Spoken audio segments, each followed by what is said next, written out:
Lions TV, happy Sunday everyone. Hope you're having a good day and you're recovering from yesterday's shell shocker of a result, a 3-2 loss away at Brentford. Obviously I wasn't at the game yesterday, but I'm just going to react to a few things I've seen and a few comments here and there. So first and foremost, I suppose I'd best start out by explaining why I wasn't there yesterday. Mini-Me said to me, what are you going to say when people ask why you wasn't there? And I said, well, I didn't know how to explain why I wasn't going to be there. And he said, well, no, you do. So here goes. So here we go. I have to give you an explanation now for games I don't attend, apparently, according to my 12-year-old son. Basically, it's half-term next week. His mum's away this weekend. And with his game also getting called off at the weekend, it give us sort of a 3-4 day window to maybe get away for a little bit. So I gave him the opportunity of Brentford away or go down to his nan's, which is obviously my mum's. As you can see, this is where I am now from previous videos that you may have watched on the channel. And he decided to come down here where there's all sorts of activities, including a hot tub and a fishing lake. So, did I blame the boy? I did at the time, but now looking back on yesterday's result, I can't believe it. I cannot believe it. Yeah, the right decision was made by Mini-Me, and that was confirmed last night while I was sitting in the hot tub drinking a Peroni. And this is where I am at the minute with the club. I just not enjoying it, as I've said in previous videos, as you may have seen. There was no way in the world I was missing this fixture. Well, actually, that's actually a lie. If you check the videos from last season, I didn't go Brentford away. I fucking hate Brentford away with a passion. It's a place that's probably 15 miles from where I live.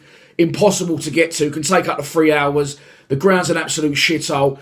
They was due to move into a new stadium. I don't know what's happened with that.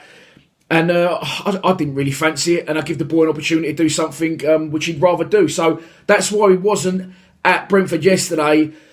And I'll be honest with you, about 4:30, I was regretting that decision.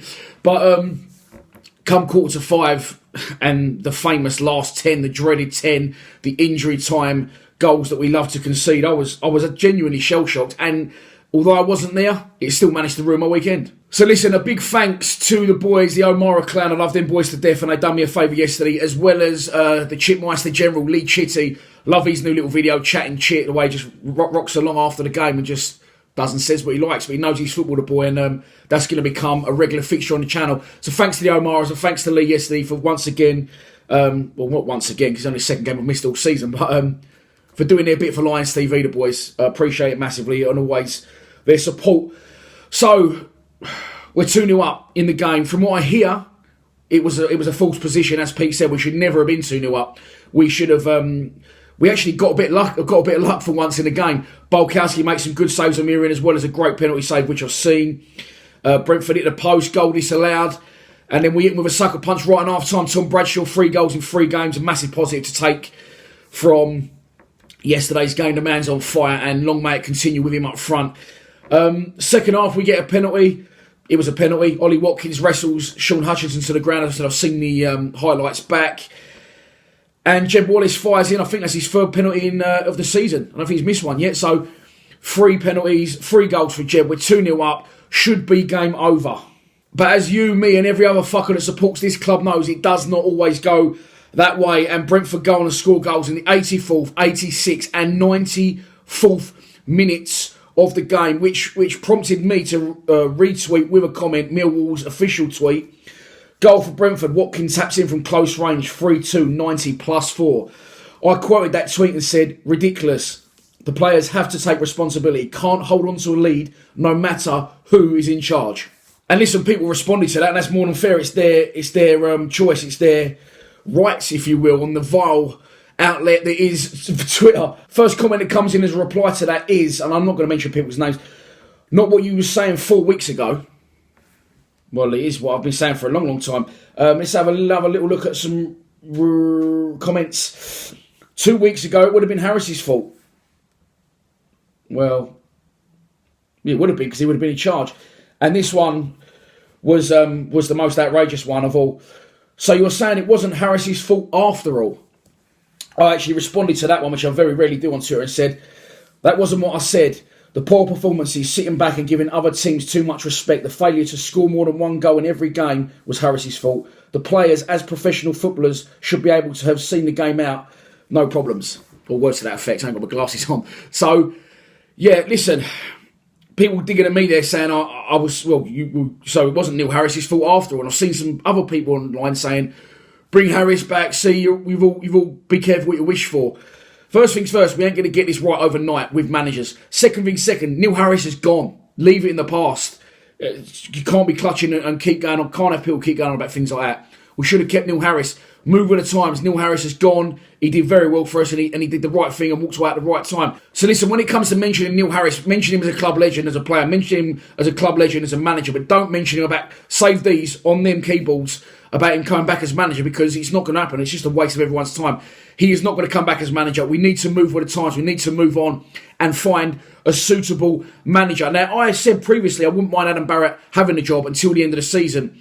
I wouldn't usually agree with that, because a manager might be stuck in the same mindset. He still might hold on to Neil Harris's opinions. And as 8 Days correctly said to me, it will maybe in effect, Neil Harris still be running the side, you know, the mindset the players that are in, the tactics that he used to employ in the games.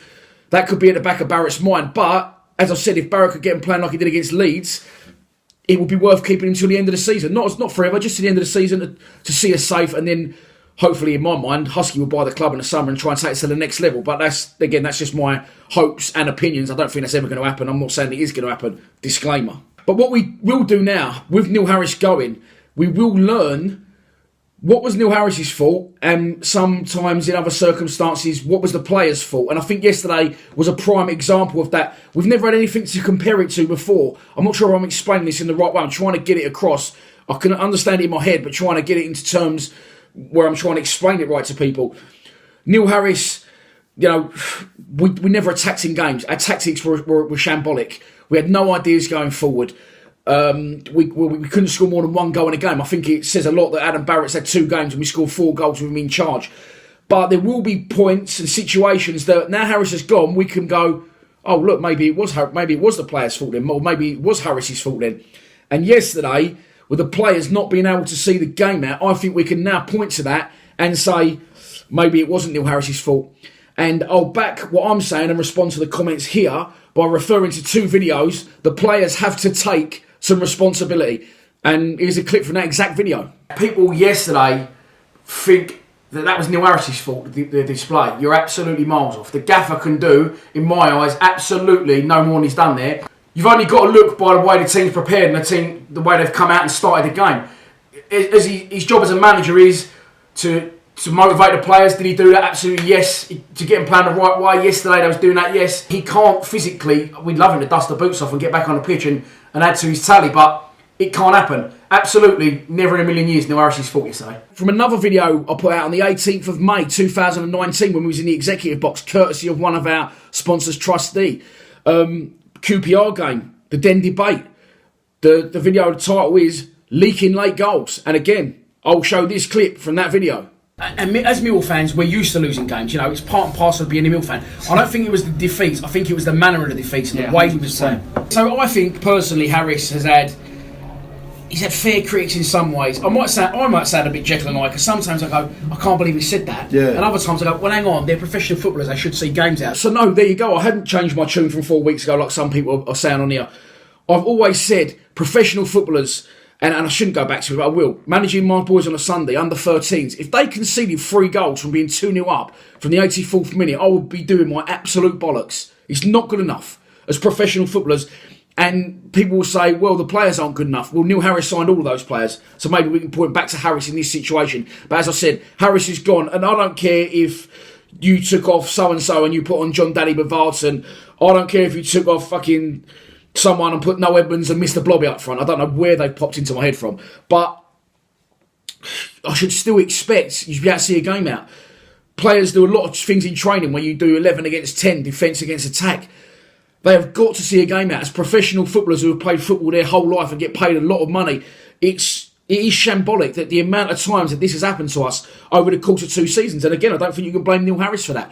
But people saying bring Neil Harris back, but it's not the answer. It's done and dusted as Neil Harris as manager, and as I said, he did a great job for us. But no, not anymore. It isn't good enough. Honestly, the players need to take a long, hard look at themselves. I don't care if you took off an attacker and put on a midfield. I don't care if you put on another goalkeeper up front.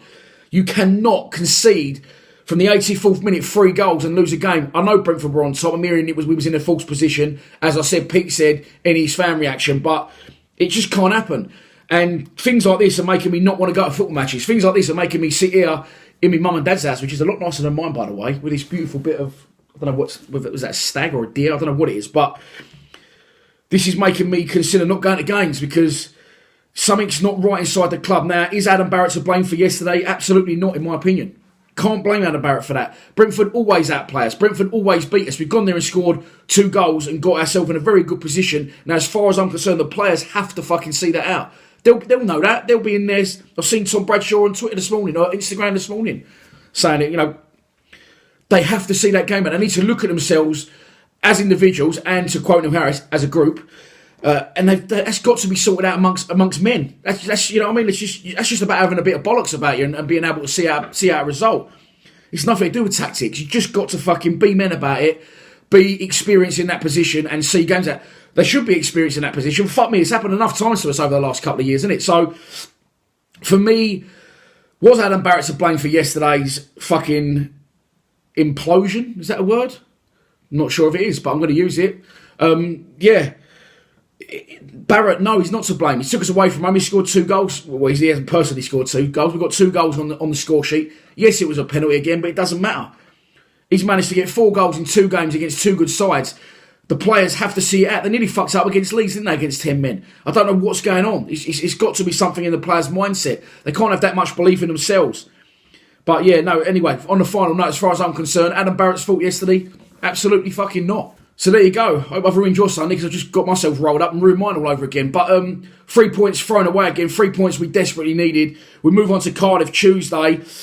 I'm expecting the club to appoint a manager on Monday. I'll be surprised if they don't. I think it needs to happen. John Berylson flew in late last week to sort of seal the deal. As this fucks Adam Barrett from getting the job? Possibly.